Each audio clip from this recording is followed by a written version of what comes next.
साल था 1997, एक चेस मैच जिस पर दुनिया भर के कंप्यूटर साइंटिस्ट की नज़र थी। जी हाँ, आम लोगों की नहीं बल्कि कंप्यूटर साइंटिस्ट की।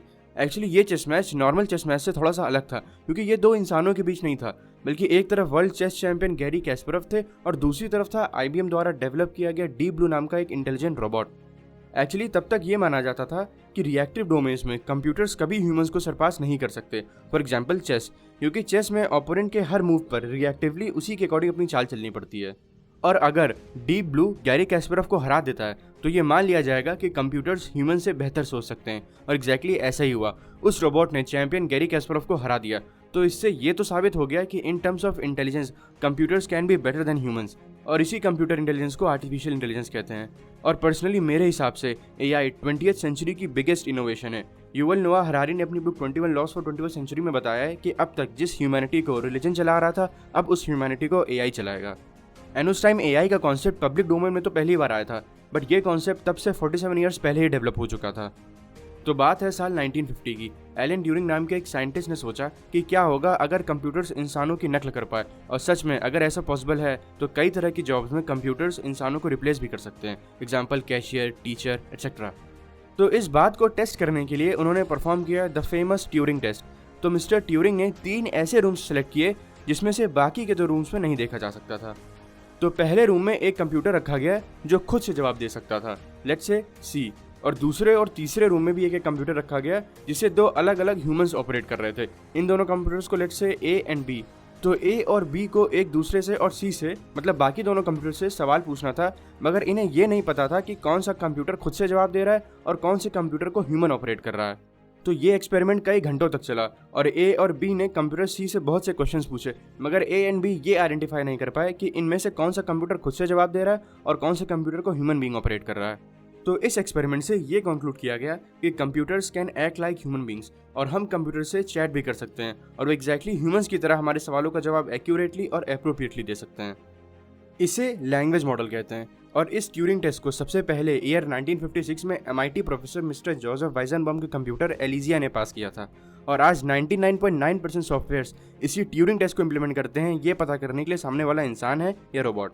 और इसी लैंग्वेज मॉडल पर बेस्ड इलॉन मस्क और सैम ऑल्टमैन की कंपनी OpenAI ने नवंबर 2022 में लॉन्च किया ChatGPT, technology that is threatening to kill Google. Focus on ChatGPT, the revolutionary new language. The world of AI. ChatGPT, a language model created by OpenAI. Now, you may have heard of ChatGPT. It's a Haven't heard of ChatGPT. And आज की date में ये fastest growing technology है। Facebook को जहां 10 lakh users तक पहुंचने में 3.5 साल लगे, गूगल को 1.5 साल, नेटफ्लिक्स को 3.5 साल, Airbnb को 2.5 साल, आईफोन को 74 डेज, बट ChatGPT को 10 लाख यूजर्स तक पहुंचने में मात्र 5 दिन लगे।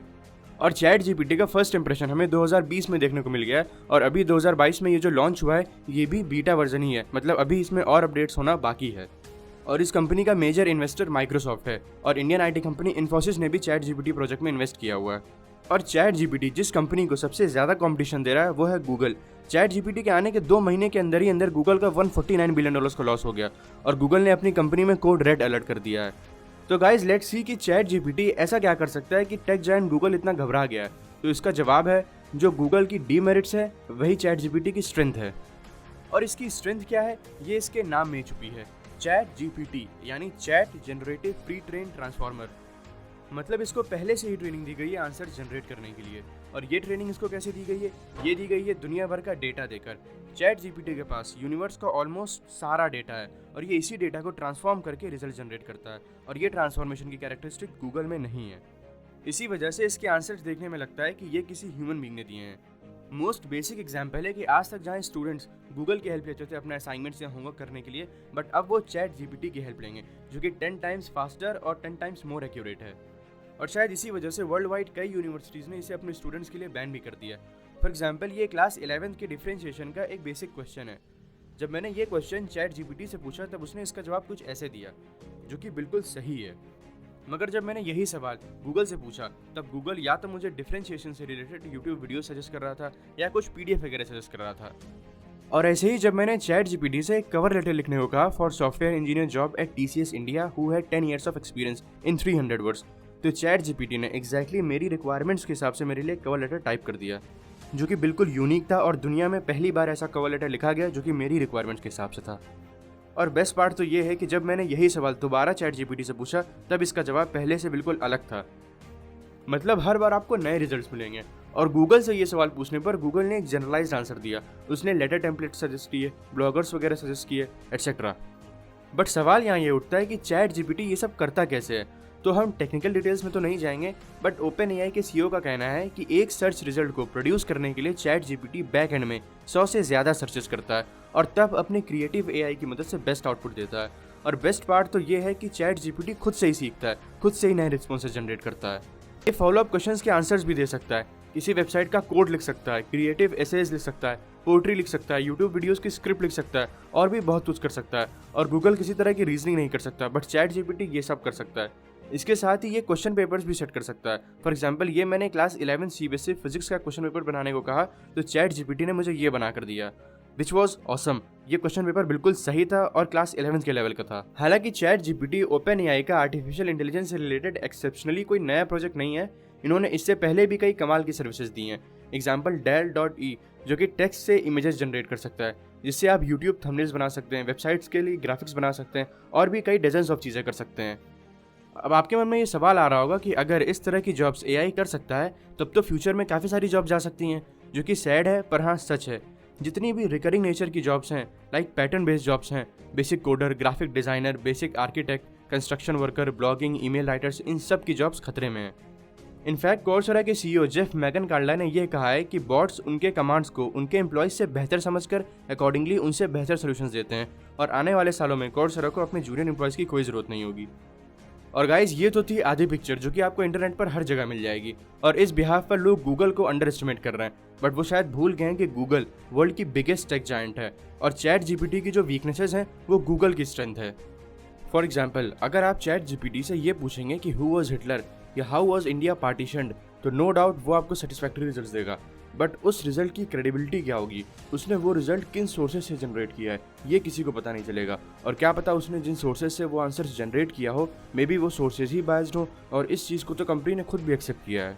बट गूगल में ऐसा नहीं है। गूगल अपने आंसर्स का सोर्स भी डिस्क्लोज करता है, जिससे अल्टीमेटली आपको जज करने में आसानी होगी कि वो आंसर सही है या गलत।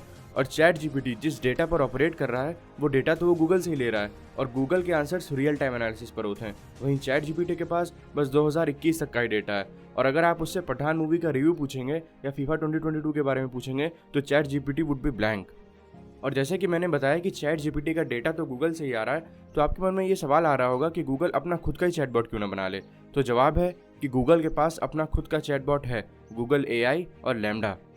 हालांकि ये दोनों चैट जीपीटी जितने एडवांस नहीं है, मगर गूगल ने रिसेंटली अनाउंस किया है कि वो चैट जीपीटी से बेहतर चैटबॉट लॉन्च करने वाले हैं, जिसका नाम बार्ड है। एंड लेट्स अज्यूम कि अगर गूगल का ये बार्ड जो है वो सक्सेसफुल हो भी गया तो भी इसमें गूगल का ही लॉस है।